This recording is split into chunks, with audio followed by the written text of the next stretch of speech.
I'm Jeanette Abrahamsen, Vice President of Marketing at Hounds, and today I'm excited to talk to Maddie Everhardt from Siemens. Thank you so much for joining me, and we're going to talk about workforce development. So what is it that you do at Siemens? I am the business development for construction technology at Siemens. One of my primary focuses is managing the Siemens Educates America program. Fitting for our discussion today, it is a workforce development program where we connect with apprenticeship organizations, trade schools, and support their electrical training programs. So let's talk about why workforce development is such a critical issue right now in the electrical industry. A few drivers behind it. One being electrification, another being integration of technology into equipment. With that, it hasn't been a opportunity that is prevalent and pushed as much as other opportunities may be, or career paths, right? So when we look at the statistics, for every 10,000 electricians that retire, only 7,000 are coming in. That's giving us a deficit.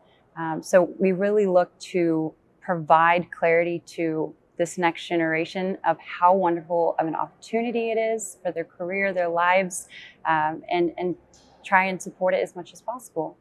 One of the craziest stats that I've heard is that in the next decade, over half of the electricians are going to be retired, which is just crazy to think about.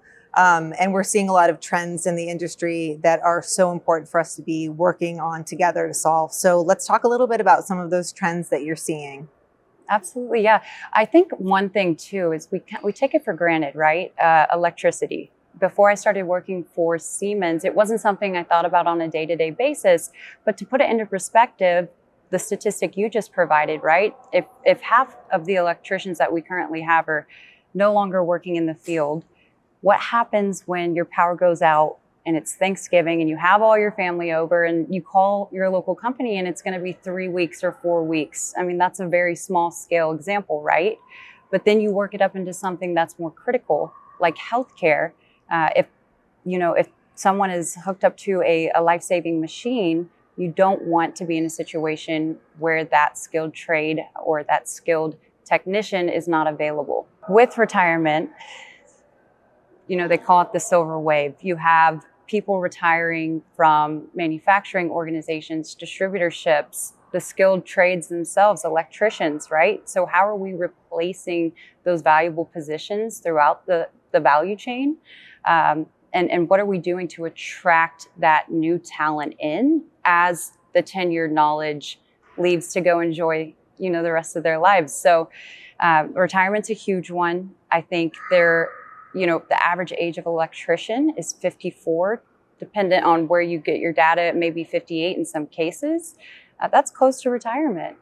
So with that, we want to make sure we're resupplying the workforce and making sure that there's individuals to come into those spots, but also capturing that knowledge that's walking out the door, right? So there needs to be some type of layover with as this generation that's looking to retire is headed out, we have the new generation there learning from these individuals so that we can capture that and retain that knowledge that they've grown over their careers. And I've been really lucky to get to work with you in the Siemens Educates America initiative. And I really love what you guys are doing to solve this problem of training and attracting younger people into the trades. So let's talk a little bit about what it is that you are doing with Siemens Educates America. Yes, with the program, what we do is we go out, again, trade schools, apprenticeship programs. Some of our wonderful partners like Nika and Electri support us in doing these efforts, but we look to go and connect with actual training facilities, whether they're training apprentices, high school students, college students, and we provide product for hands-on training in their labs. But we also like to supplement that with the digital training. Another trend that's really prevalent right now is XR, AI, AR, all of these different hot topics we hear, right? But with that, it's, okay, this next generation, they grew up with devices in their hands. They use them every day for school, just like we do, right? I'm on my phone all the time. How do we put the content that we're trying to teach and show these individuals in the format that they're most comfortable with? I think that's a good point, though. Being comfortable. We don't want them to feel like they're coming out of their day-to-day, lifestyle habits when they go to the career. We want it to be seamless. And so that's where we look to provide support through the program. And a lot of younger people, they have a different expectation than some of the older people who, I was raised with textbooks and, paper instructions were like the only option. But I think a lot of younger people who are used to, being raised on an iPad or gaming, like video game has come so far. I mean, there's really amazing like visuals and really cool interactions. And I think this generation that's coming up is going to have such a strong demand for that type of technology in their jobs because they're so comfortable with it. They like expect it. And so if you tell a young person coming in that now they have to exclusively find the answers by looking through a paper manual, that's just not going to cut it. It's going to make it a lot harder, I'm sure, to retain these younger people that we're trying to get into the field. And so tell me a little bit about the work that you guys have been doing to like digitize a lot of the training information that you're providing to these apprentices.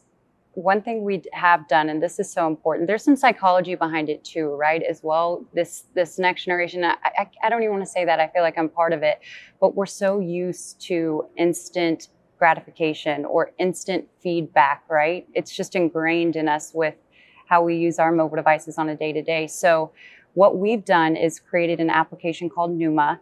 And this app not only takes your technical documentation for products, so your spec sheets, your wiring diagrams, the important documentation that an electrician would need, but it also marries it with the immersive content. So we're saying, hey, you can come in, you can do an XR course, you can get engaged, build your confidence quietly, but then once you're actually in the lab, that information is there as well. So we kind of look to create a holistic environment to where from your mobile device, from your tablet, your desktop computer, your VR headset, you can get all of the information you would need to do your work. And I think we are very similar in that we're both like kind of nerds about technology. Yes. So like I love VR headsets, I love the XR, I love AR and all of that. But not everybody knows, what these terms mean. In the Trade Hounds app, we ask people questions about like, are you familiar with VR or AI, XR?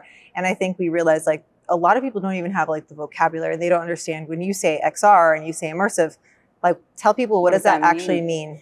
Yeah, so extended reality, meaning you can do your course in virtual reality with a headset. You can be fully immersed. You can't see anything around you, right? You see the videos of people running into walls. That's how most people think about VR.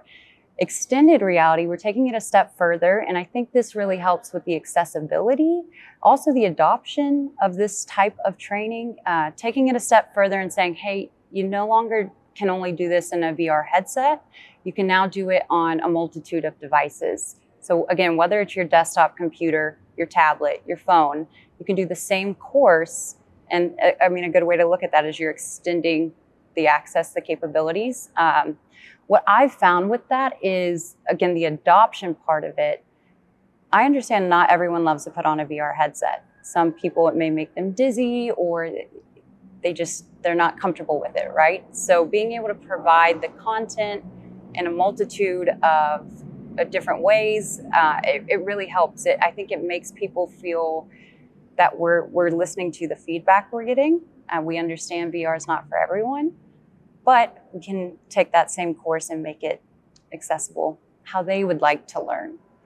Yeah, or maybe they do the training when you're actually learning in an immersive headset where you're fully engaged, and which has been found in a lot of research studies to really help with processing, with that cognitive, even though there's some people who say like there's a cognitive load issue or maybe it's uncomfortable. And those are things that are just going to improve over time. I think most of the studies that I've seen on learning with VR or any kind of XR technology has really shown that the amount of engagement you get out of that, it just like lights up the parts of your brain that remember what you're actually looking at, what you're learning. The muscle memory part of it. It's fantastic for like a classroom setting, or if you're at home and you're learning from home, you're working, from schooling remotely. But then maybe if you're in the field, maybe the headset isn't what you're using when you're working, and maybe you're using the same thing on a tablet. So I like that you have the ability for people to like see what you're doing in a VR headset. I think that's fantastic for training. I love that. I think it's such a cool way to really get people to focus on what it is that they're doing.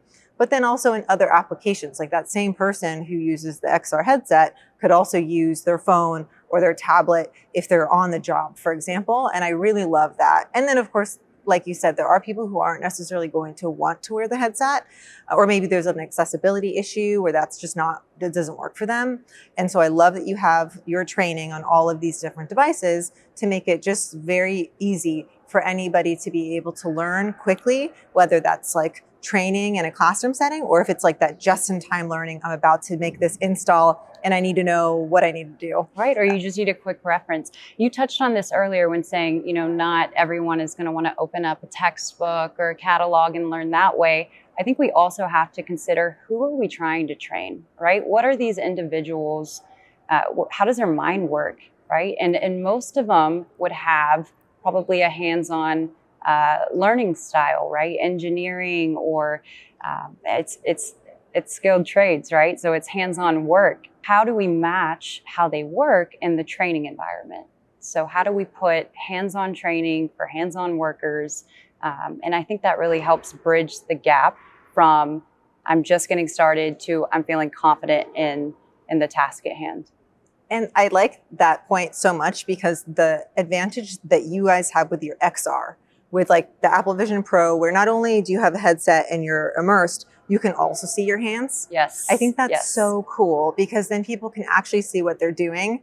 And we were with some apprentices using your program, your Siemens Educates America, and they had never used the Apple Vision Pro headset before. And as soon as they put it on, all of them were just blown away and they thought it was super cool. And there is definitely something to that, like, excitement about the new technology that not only helps you learn more because you're like, oh, this is new, there's some novelty there, but it's also like cooler. And it's something that I think will really help us recruit younger people into the industry, which we so dearly need. And so let's talk a little bit more about that recruitment part. Let's see what Siemens is doing to like make it easier for younger people to even know that this is like an option for them to enter the electrical field.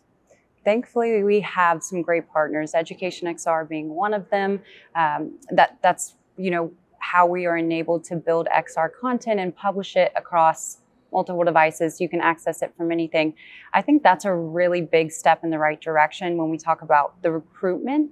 So think about it 10 years ago, if it were me, you, someone had a kid and you wanted to show them an XR training course or any type of training course for electrical work, where would that have been available, right? You might be able to find something on YouTube, you might have a fun game, but when it's today being able to be published by a manufacturer, Siemens, right? We can provide that to feasibly anybody. I have a lot of customers that actually have shown it to their children. And, back then, when I was a kid, I would have never been introduced to the industry at that age. But now we can start introducing this career path, this wonderful career path, to people when they're 5 years old, 6 years old, 7 years old, whenever they have a device. So 1, the accessibility. 2, you don't have to have access to a lab. You don't have to have access to this computing machine. You can do it on your mobile device that most everyone has, right? So breaking down the barrier, saying wherever you are in the world, like, you don't even have to be somewhere physically. Maybe you don't have transportation, which that is a big thing we do see when we're looking at recruitment, right? A lot of young, this next generation, transportation is an issue. So how do we get the training in their hands? How do we give them that same lab-like experience without them physically having to commute somewhere? I interviewed one of the trainers that actually worked with you and was using Siemens Educates America in their classrooms.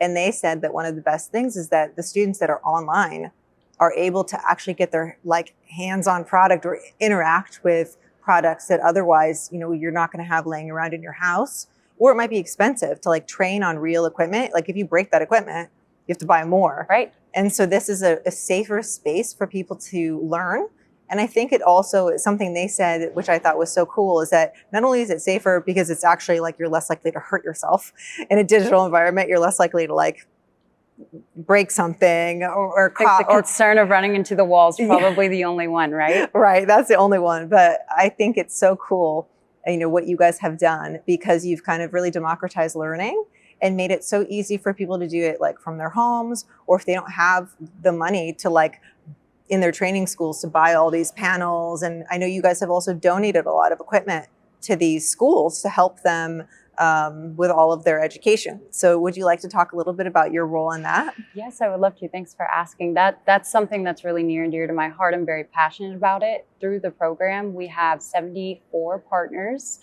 Just went up to 74 this past week. We have 36 labs installed across the US. And I think that's something that's really valuable to our partners.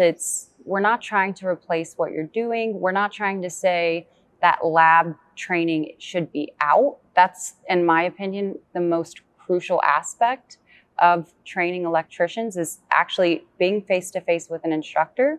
We're looking to supplement and support those efforts. So we do everything from residential labs to motor control center labs. We provide the product. We like to go out when it's arriving and make sure that the instructors know, a little train the trainer, right? Make sure they understand how to work the equipment.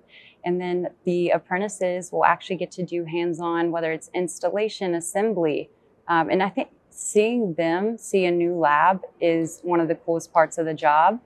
If you could imagine their, little setup to look like a specific application, and you see the 10, 20 rows of them, and you can see students in each one working diligently.